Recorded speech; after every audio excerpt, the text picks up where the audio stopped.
Le livre de Jonas.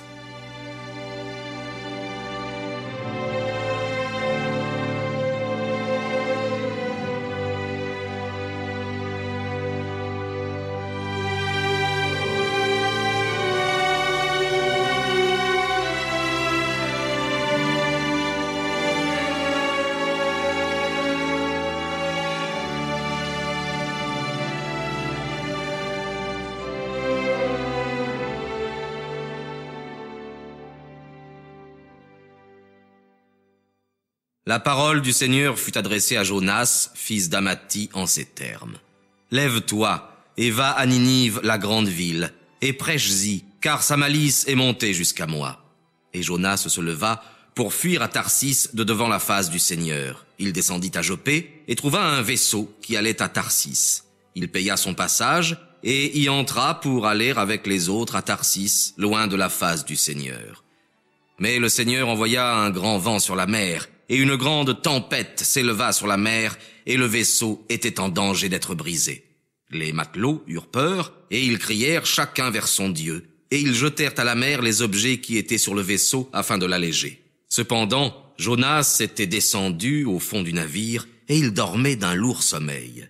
Et le pilote s'approcha de lui et lui dit « Pourquoi te laisses-tu accabler par le sommeil ?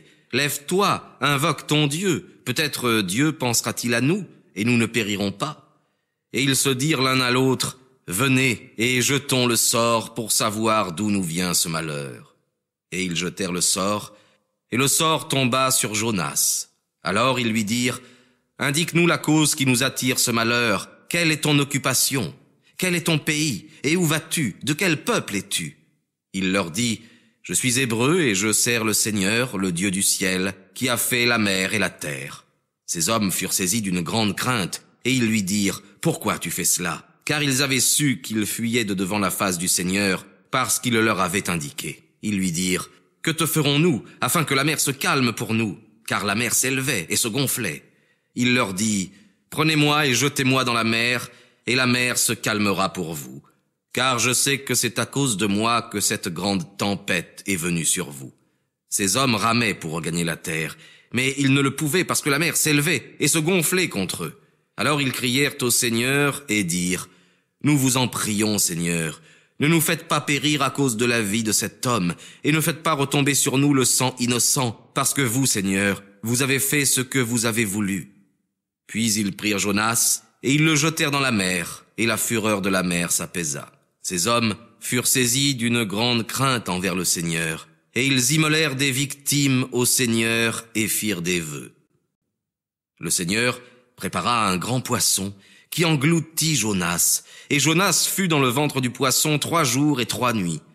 Jonas pria le Seigneur son Dieu dans le ventre du poisson, et il dit, « J'ai crié au Seigneur dans ma tribulation, et il m'a exaucé. Du sein de l'enfer j'ai crié, et vous avez entendu ma voix.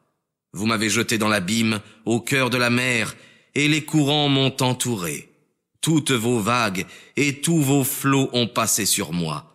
Et j'ai dit, je suis rejeté de devant vos yeux, néanmoins je verrai encore votre temple saint. Les eaux m'ont entouré jusqu'à m'ôter la vie, l'abîme m'a enveloppé, la mer a couvert ma tête. Je suis descendu jusqu'aux racines des montagnes, les verrous de la terre m'ont enfermé à jamais. Et pourtant, vous préserverez ma vie de la corruption, Seigneur mon Dieu.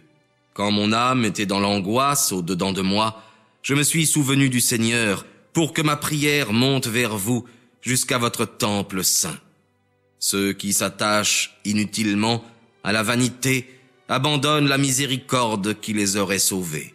Mais moi, je vous offrirai des sacrifices avec des cris de louange.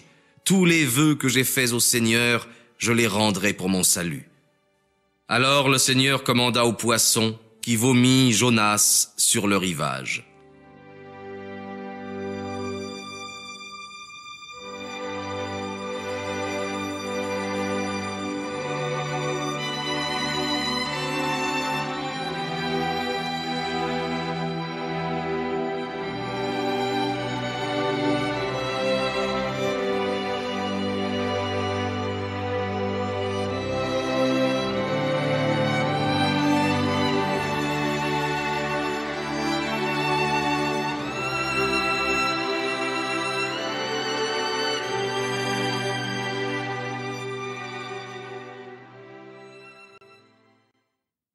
La parole du Seigneur fut adressée une seconde fois à Jonas en ces termes.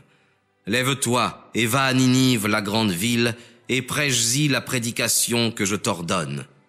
Jonas se leva et alla à Ninive selon la parole du Seigneur. Or Ninive était une grande ville de 3 jours de marche. Et Jonas commença à entrer dans la ville pendant 1 jour de marche, et il cria en disant « Encore 40 jours, et Ninive sera détruite. » Les Ninivites crurent à Dieu. Ils publièrent un jeûne et se couvrirent de sacs, depuis le plus grand jusqu'au plus petit. La chose parvint au roi de Ninive, et il se leva de son trône, ôta son vêtement, se couvrit d'un sac et s'assit sur la cendre. Il fit crier et publier dans Ninive cet ordre, comme venant de la bouche du roi et de ses princes, que les hommes et les bêtes, les bœufs et les brebis ne goûtent rien, qu'ils ne pèsent point et ne boivent pas d'eau.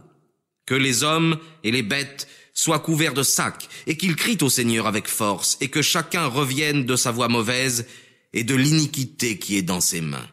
Qui sait si Dieu ne se retournera pas pour pardonner, s'il n'apaisera pas la fureur de sa colère, de sorte que nous ne périssions pas. Dieu vit leurs œuvres, il vit qu'ils étaient redevenus de leur voie mauvaise, et il se repentit du mal qu'il avait résolu de leur faire, et il ne le fit pas.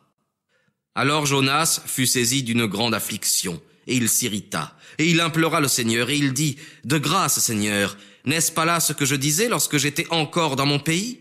C'est pour cela que j'avais résolu de fuir à Tarsis, car je sais que vous êtes un Dieu clément et miséricordieux, patient et plein de compassion, et qui pardonne les péchés. Et maintenant, Seigneur, retirez-moi donc mon âme, car la mort est meilleure pour moi que la vie. » Et le Seigneur dit, « Penses-tu bien faire en t'irritant? » Alors Jonas sortit de Ninive et s'assit à l'orient de la ville, et il se fit là un abri, sous lequel il se tint à l'ombre, jusqu'à ce qu'il vit ce qui arriverait à la ville.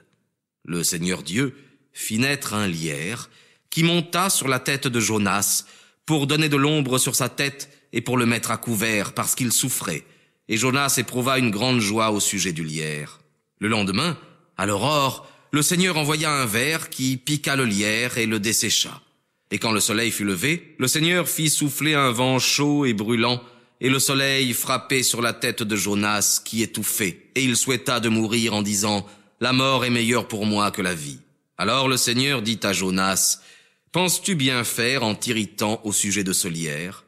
Jonas répondit « Je fais bien de m'irriter jusqu'à la mort. » Le Seigneur dit « Tu t'attristes au sujet d'un lierre qui ne t'a pas coûté de peine et que tu n'as pas fait croître, qui est né en une nuit et qui a péri en une nuit.